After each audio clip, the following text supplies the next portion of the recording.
Hello viewers, this is Just Fake Network TV, a place where you can get the latest information about Nigerian news and out the news in details. Finally, Southwest surrenders to the Fülåñ. Some hypocrites.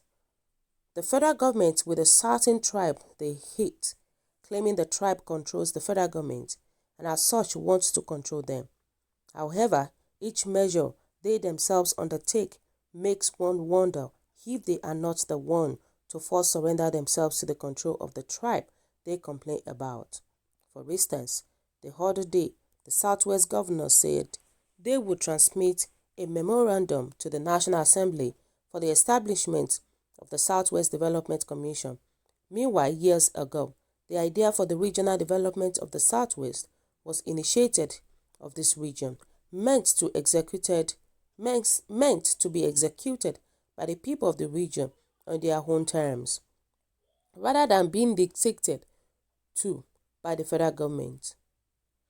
With the latest step, this initiative will be put on leash, the ideal distorted, the process killed, as the federal government will be brought in with all the well-known intrigues that attend the establishment and operations of development commissions, where they currently exist.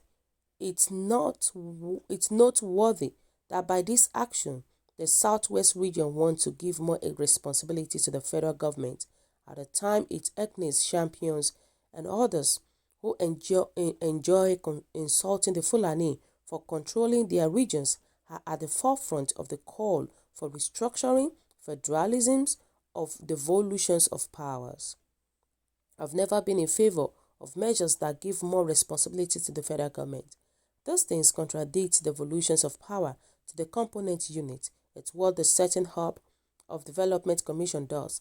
A look at the content of the bill that sets up development commissions for some of the geopolitical zones will show them for what they are. The federal government is in complete control. One, it's the National Assembly that legislates the commissions into existence. Two, funds that should go into the treasury and get shared to the state government of the concerned regions go to those development commission. The commissions have their own layer of bureaus separate from those of the state. Funds are expanded on their bureaucracies, even as states in the concerned region expand funds on the bloated bureaucracies that each of them maintain. We know what happens to the fund allocated to this commission. Looting is the order of the day. Not long ago, the House of Representatives called for the investigations of the Northeast Development Commission over an allegations of misappropriations of 100 billion naira. NAS alleged that corrupt practices in NEDC included high-handedness by the managing director, inflations of contracts, award of non-existent contracts, massive contract splitting, and flagrant disregard for the procurement loss in the award of contract. The call to investigate NEDC came as the House conclude investigations into alleged financial recklessness as yet another federal government agency, the Niger Delta Development Commission. The other day, the government of Rivers State in Nyesom Wike said the NDDC embarked on projects without consulting with its state.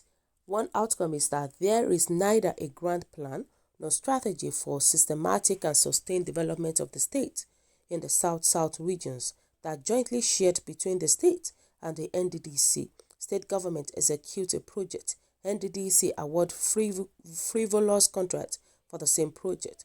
A state government has one vision, the NDDC has another. If it has any, the implications, funds that could be used in a streamlined manner to make the life of people better are channeled into sometimes projects that don't add to the social and economic development of the people. That is even if the poorly executed projects by the NDDC don't end up as abandoned projects, many of which deface the Niger Delta region today. Moreover, as the NAS allocates funds to the commission, the federal government can influence whether or not it gets the funds and what it uses it for. This is possible because the president has a say regarding who is appointed into the commission's board and who is not. In any season, when states in a geopolitical region are in the opposition's party different from the party that controls Abuja. The consequences were in times past made clear in how a development commission was manipulated to achieve federal government's political goals. These are obvious issues that make the setting up of this commission as a contradiction of the call being made by states in the southern part of the country for devolutions of power.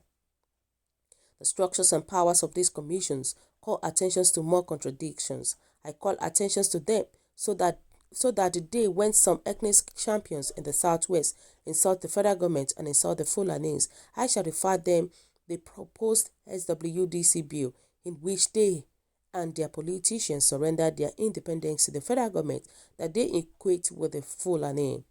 I start with the bills setting up to the Northeast Development Commission, and this bill states that the NEDC would receive and manage funds from the allocations of the federal account international donors for the settlement, rehabilitations, and constructions of road, houses, business premises of victims of insurgency, as well as tackling menace of poverty, illiteracy level, ecological problems, and other related environmental or developmental challenges in the Northeast state.